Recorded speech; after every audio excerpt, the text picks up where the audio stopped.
चलिए तो इस वीडियो में हम बात करेंगे। देखिए यहाँ पर आपकी जो आपका फाउंडेशन फाइनल आपका जो फाउंडेशन का जो आपका थर्ड पेपर है कंप्यूटर वाला, उसमें दिए जाने वाले आपके महत्वपूर्ण प्रश्नों की हम बात करेंगे।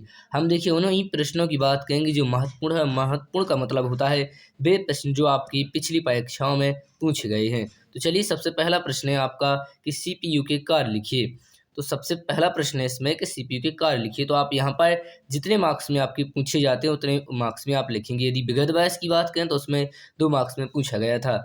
पहला प्रश्न था तो इसमें आप 3 पॉइंट लिखना है। पहले पॉइंट में आप लिखेंगे सीपीयू के कार्य में कि कंप्यूटर पर आने वाले इनपुट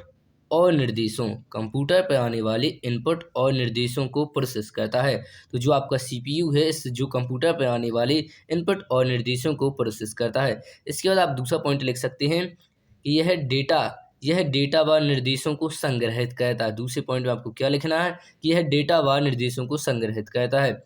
इसके बाद आप तीसरे पॉइंट में लिखेंगे कि यह कंप्यूटर के सारे कंपोनेंट्स, जो कंप्यूटर में जो कंपोनेंट्स होती हैं जैसे इनपुट है, आउटपुट है और स्टोरेज, इन सभी डिवाइसेस को क्या कहता है, इनके कार्यों को यह नियंत्रित करता है। तो जो सीपीयू है, देखिए सीपीयू जिस प्रकार देखिए सीपीयू को मस्तिष्क कहा जाता है। क्या कहा जाता है? कंप्यूटर का इसे मस्तिष्क कहा जाता है। तो ये बहुत महत्वपूर्ण होता है। चलिए बात करते हैं आपके अगले प्रश्न की। अगला प्रश्न है आपके एग्जाम में पूछा गया था कि स्कैनर क्या है। स्कैनर वही स्कैनर जो आप फोटोकॉपी वाली दुकानों पर देखते हैं। तो प्रश्न है कि स्कैनर क्या है, कार्य लिखिए। तो स्कैनर एक इनपुट डिवाइस, आपको क्या लिखना है? स्कैनर है जो एक क्या है, एक इनपुट डिवाइस है। अब देखिए इसके कार्यों की बात करें तो आप लिख सकते हैं कि किसी वस्तु को, कोई भी वस्तु है उस वस्तु को स्कैन कर कर बनाई गई स्कैन कॉपी, जब किसी वस्तु को स्कैन किया जाता है और उसकी जो स्कैन कॉपी होती है यह सॉफ्ट कॉपी। देखिए सॉफ्ट कॉपी का मतलब होता है कि समझिए आपने कुछ फार्म भरवाया, आपने जब फार्म भरवाया तो एक जो उसमें जो पीडीएफ था जो उसके कंप्यूटर में रह गया वह कहलाता है सॉफ्ट कॉपी, और जो आपको हाथ में मिल गया प्रिंट के द्वारा वह कहलाता है आपका हार्ड कॉपी। तो देखिए सॉफ्ट कॉपी को कंप्यूटर में क्या किया जाता है? संग्रहित किया जाता है। ये पॉइंट आप ये लिख सकते हैं। इसके बाद जो चित्र हैं, जो मुद्रित पाठ्य पुस्तकें हैं, आपकी सामग्री है, या हाथ से लिखे हुए हैं कुछ है, या किसी वस्तु को क्या है, किसी भी वस्तु के इसमें प्रकाशीय रूप से उसको स्कैन किया जाता है। क्या किया जाता है? इसको प्रकाशीय रूप से स्कैन किया जाता है, यानी स्कैन करता है और इसे एक डिजिटल चित्र के रूप में क्या कर देता है? इसे एक डिजिटल चित्र के रूप में रूपांतरित करता है। तो इस प्रकार आपको देखिए ये जो कार्य है इसकी आप आसानी से लिख सकते हैं स्कैनर के 2 कार्य स्कैनर के बारे में। तो चाहे तो आप स्क्रीनशॉट भी ले सकते हैं, या आप वीडियो को 2 से 3 बार देखेंगे तो ऑटोमेटिक आपको याद हो जाएगा। चलिए अब देर न करते हुए बात करते हैं आपके अगले प्रश्न की। विगत वर्ष का प्रश्न देखिए पूछा गया कि रिसाइकिल बिन पर संक्षिप्त टिप्पणी लिखिए। तो चलिए हम सबसे पहले आपको बताते हैं कि रिसाइकिल बिन आखिर है क्या। तो देखिए आपने देखा होगा कि कई बार जैसे आपके पास कोई फोटो वगैरह है, आपके कंप्यूटर में, आपको उसको हटा दिया, फिर आपको लगा कि यार ये तो बहुत इंपॉर्टेंट है और इसकी हमें आवश्यकता है। तो देखिए कंप्यूटर में एक यहाँ पर आपका सॉफ्टवेयर होता है और उसका नाम होता है आपका यहाँ पर रिसाइकिल बिन। तो जो आपने काटा है वह आप पूरी तरीके से कंप्यूटर में से नहीं कटता है, वह आपका रिसाइकिल में जाकर सेव हो जाता है। तो आप चाहें तो रिसाइकिल में जाकर आप उसे दोबारा से प्राप्त कर सकते हैं। तो ये देखिए रिसाइकिल बिन है। अब चलिए आपको किस तरह से इसका उत्तर आपको अपनी कॉपी में लिखना है और किस तरह से आपको ये इसका उत्तर याद करना उसकी हम बात करेंगे। तो उत्तर रिसाइकिल बिन एक फोल्डर या डायरेक्टरी है। जो आपका रिसाइकिल बिन है या तो एक फोल्डर है या एक डायरेक्टरी है, जहां पर जो हटाई हुई फाइल या फोल्डर अस्थायी रूप से स्टोर रहते हैं। तो क्या रहते हैं यहाँ पर? जब हमने कहा है कि जब भी आप कोई फोल्डर या फाइल वगैरह काटते हैं तो यहाँ पर अस्थायी रूप से स्टोर हो जाते हैं। और जो आपके डिलीट आइटम हैं वो कंप्यूटर हार्डवेयर से स्थायी रूप से नहीं हटते। अर्थात जो आपके कंप्यूटर में जितने भी आपके डेटा है, फोटो है, वीडियो है, वो सब कुछ देखिए डेटा का मतलब आप समझिए। यहाँ पर आप डेटा का मतलब गलत समझ रहे तो समझिए। देखिए डेटा का मतलब होता है, यहाँ पर डेटा का मतलब आपका एमबी से नहीं है कि आपके में कितना एमबी नेट बचा, ये डेटा नहीं है। वो कहलाता है आपका डाटा और ये कहलाता है आपका डेटा। तो देखिए डेटा में क्या होता है, जो आपके पास फोटो है, इमेज है, वीडियो है, यही सब कुछ आपका यहाँ पर डेटा कहलाता है। तो देखिए डिलीट जो आइटम आपका कंप्यूटर है वो हार्डवेयर से आपके स्थायी रूप से कंप्यूटर से नहीं हटाए जाते हैं, बल्कि ये कहाँ पर भेज दिए जाते हैं। तो ये देखिए रिसाइकिल बिन में इन्हें भेज दिया जाता है। आप यहाँ पर पढ़ सकते हैं कि इन्हें रिसाइकिल बिन में भेज दिया जाता है।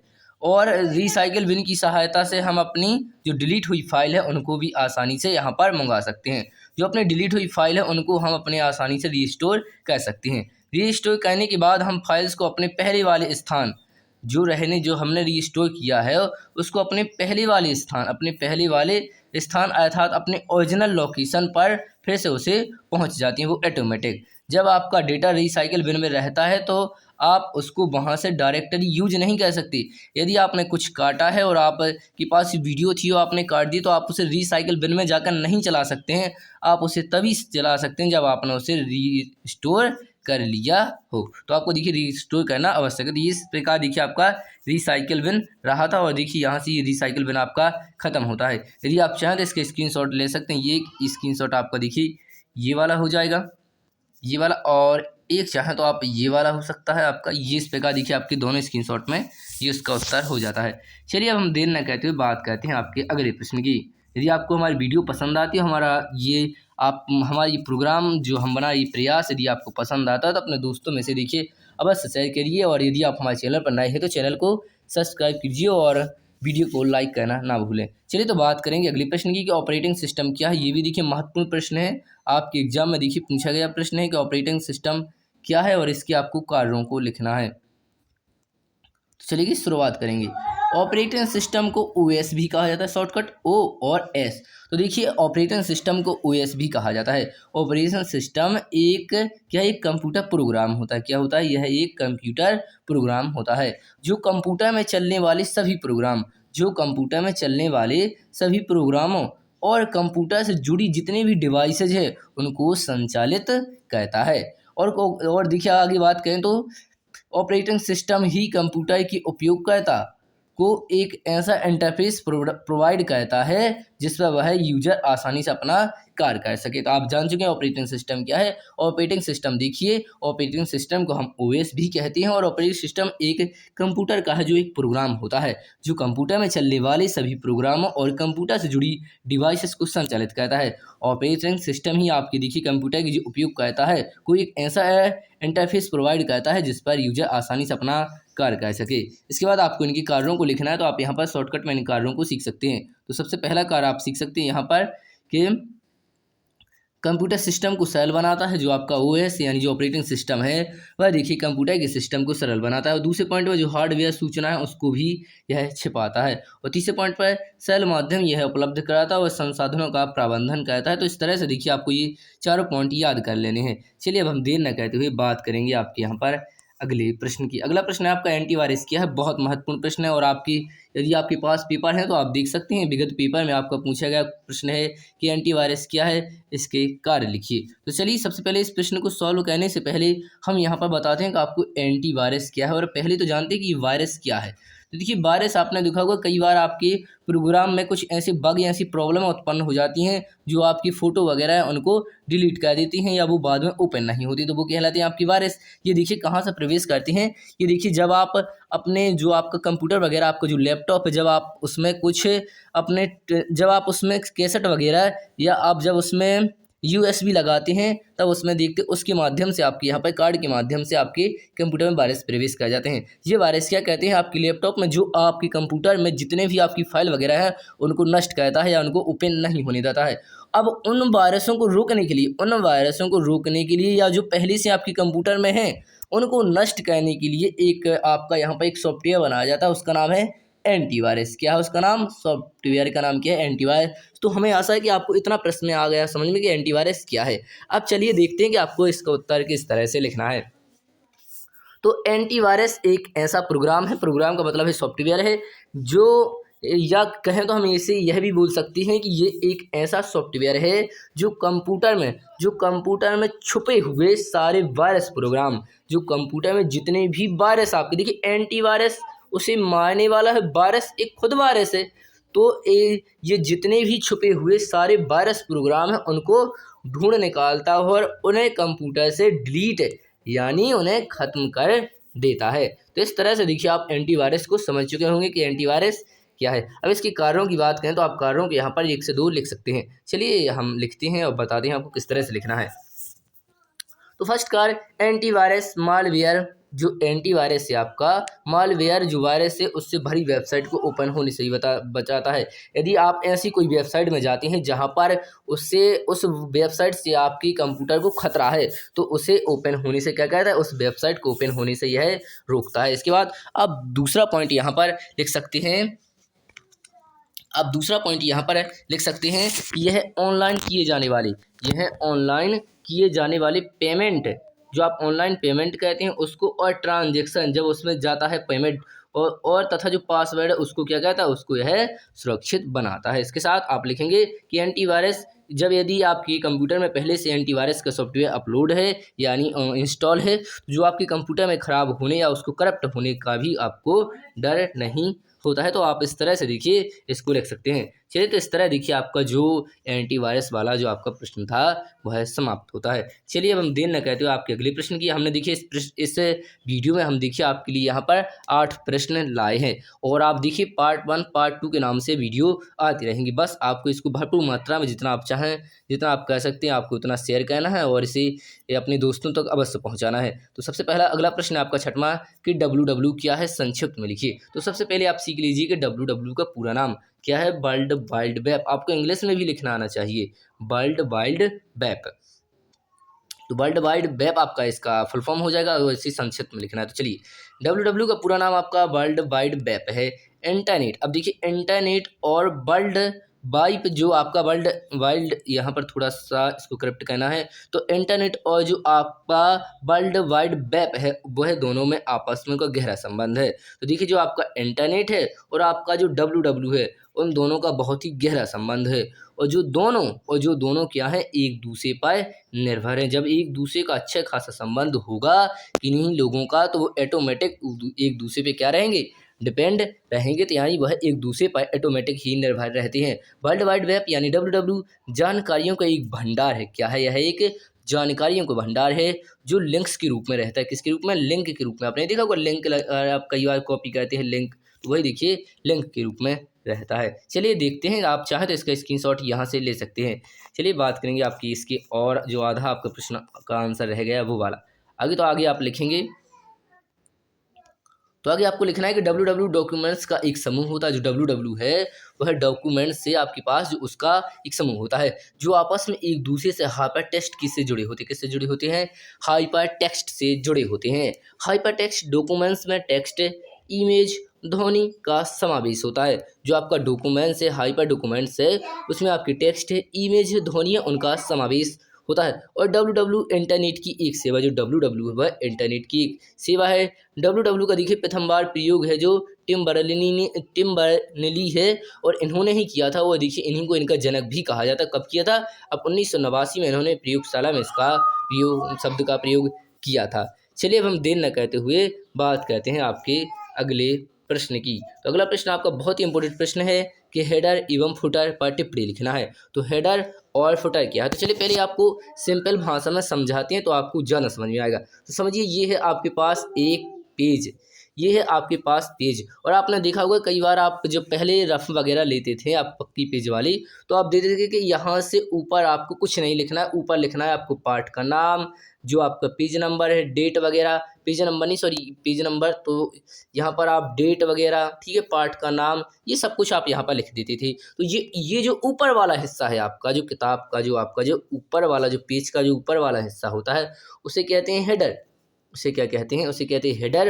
जो आपका नीचे वाला हिस्सा होता है जिसमें पेज के 1 2 3 पेज आपके ऐसे लिखे रहते हैं, तो उसे कहते हैं देखिए फुटर। जो नीचे वाला हिस्सा है जिस पर आपके पेज क्रमांक लिखे रहते हैं, आप देखेंगे यदि आपके पास अभी कहीं भी है तो आप पाएंगे कि कुछ आपकी जो टेक्स्ट है आपकी किताबों में नीचे पेज नंबर दिए रहते हैं, कुछ में तो आप देखेंगे तो यहीं पर ही दिए जाते हैं।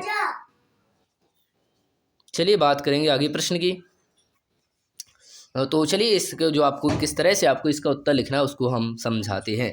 तो देखिए, हेडर पेज के सबसे ऊपरी वाले हिस्से, जो पेज का सबसे ऊपरी वाला हिस्सा है उसको हेडर कहा जाता है। हेडर पेज के टॉप मार्जिन में जोड़ा जाता है। टॉप का मतलब है बिल्कुल ऊपर को इसको जोड़ा जाता है। इसमें आपको पेज नंबर, देखिए कई बार आप पेज नंबर भी लिखते हैं। डेट टाइम तो आप 100% लिखते हो, और ऑटो टेक्स्ट अर्थात जो आपको चैप्टर का नाम वगैरह लिखना है इसको आदि आप यहीं पर लिखते हैं। तो इसके बाद आपको थोड़ा सा और इसमें लिखना है कि जुड़ा जाता है। इसकी जो टूल बार रहती है वो उससे है, जो आपका हेडर है उससे आप फुटर में, चलिए, तो जो आपका टूल बार है उस टूल बार से आप हेडर से देखिए फुटर में जा सकते हैं, आप हेडर से आपको फुटर में जा सकते हो और फुटर से आप हेडर में जा सकते हैं, और स्क्रॉल करके भी ये आप दोनों काम कर सकते हैं। तो इस तरह से देखिए आपको हेडर के बारे में जानकारी हो चुकी होगी। अब चलिए आपको जो फुटर है उसके बारे में भी आपको बताते हैं। देखिए हमने पहले ही बता दी, जो आपका फुटर है वो है पेज के सबसे नीचे वाले हिस्से में होता है और इसी को हम फुटर कहते हैं। यह पेज के निचले वाले हिस्से में होता है। इसका प्रयोग आप फुटनेट मतलब अर्थात आपको कुछ और चीज़ एडवांस लिखनी है तो आप वहाँ पर लिख सकते हैं। तो आपका देखिए पेज नंबर है उसके डालने के लिए इसको सेट किया जाता है। और देखिए इसके सभी आइटम जोड़े जा सकते हैं। देखिए इसके भी सभी आइटम जोड़े जा सकते हैं जो आप हेडर में भी जोड़ सकते हैं, तो वही आप यहाँ पर भी जोड़ सकते हैं। तो इस तरह देखिए आपको फुटर और हेडर के बारे में जानकारी मिल चुकी। और यदि आप अतिरिक्त और लिखना चाहते हैं तो आप कहीं से भी इसकी जानकारी और प्राप्त कर सकते। यदि अपनी चीज़ों से सीखने का प्रयास करेंगे आपको भरपूर मात्रा में समझ में आएगा। यदि आपने इतना सीखा तो देखिए आपके 2-2 मार्क्स में पूछे जा सकते हैं। तो थोड़ा सा टिप्पणी वगैरह संक्षिप्त में कहा जाता है तो आप इतना लिख देंगे। बस मेन चीज़ है कि फुटर और हेडर है क्या। बस यदि आपको इतना क्लियर है कि कौन ऊपर रहता क्या है पेज में तो आपको नंबर मिलेंगे। आपको कुछ मालूम नहीं है तो फिर आपको मार्क्स नहीं मिलने वाले हैं। चलिए, तो इस तरह से आपको यहाँ पर मार्क्स मिल जाएंगे। चलिए, और अब हम बात करते हैं आपके अंतिम प्रश्न की कि कंप्यूटर सुरक्षा क्या है। इस पर देखिए टिप्पणी लिखना है। तो ये देखिए आपका प्रश्न पूछा गया था कि कंप्यूटर सुरक्षा क्या है, इस पर टिप्पणी लिखना है। चलिए, ये देखिए 8 प्रश्न यहाँ तक होंगे। इसके बाद हम आगे की प्रश्नों को बताएंगे। तो चलिए इसके उत्तर की बात करते हैं।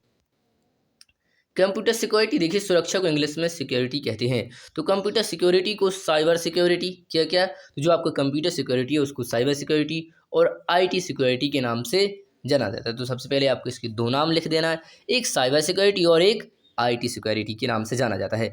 यह सूचना प्रौद्योगिकी की एक शाखा है। सूचना प्रौद्योगिकी यानी जो आपकी टेक्नोलॉजी है उसकी एक शाखा है, जिसे खासकर कंप्यूटरों की सुरक्षा के लिए बनाया गया है। जिसे खासकर किसके लिए बनाया गया, जिसे खासकर कंप्यूटर की जो सुरक्षा है उसके लिए बनाया गया है। इससे कंप्यूटर के जो सिस्टम है, जो डाटा है जिसे स्टोर या एक्सेस करते हैं उनकी भी सुरक्षा हो सके, यानी अर्थात उनकी सुरक्षा होती है। उन्हें सुरक्षा प्रदान करने के लिए आप 4 तरीकों का इस्तेमाल कर सकते हैं। वे कौन कौन से 4 तरीके होते हैं, आपको सिर्फ इनके नाम सीखना है। एक सिस्टम एक्सेस कंट्रोल, एक डेटा एक्सेस कंट्रोल, यहाँ पर सिस्टम की जगह आपको डेटा लिखना है, और फिर आपको सिस्टम एंड तथा सिक्योरिटी प्रशासन और सिस्टम डिजाइन। इस प्रकार आपको ये चारों यहाँ पर सीखना है। तो इस प्रकार देखिए हम आपसे फिर कहते हैं, यदि आपने वीडियो को लाइक नहीं किया तो लाइक करें, अपने दोस्तों में से अवश्य शेयर करना है, और कमेंट देखिए आप अवश्य लिखेंगे। कमेंट जो आपकी राय है इस वीडियो के बारे में आप उसे कमेंट के माध्यम से बताएंगे। तो इस प्रकार ये वीडियो देखिए यहाँ पर समाप्त होती है। और वीडियो देखने के लिए आप प्ले लिस्ट पर जा सकते हैं, चैनल पर जा सकते हैं।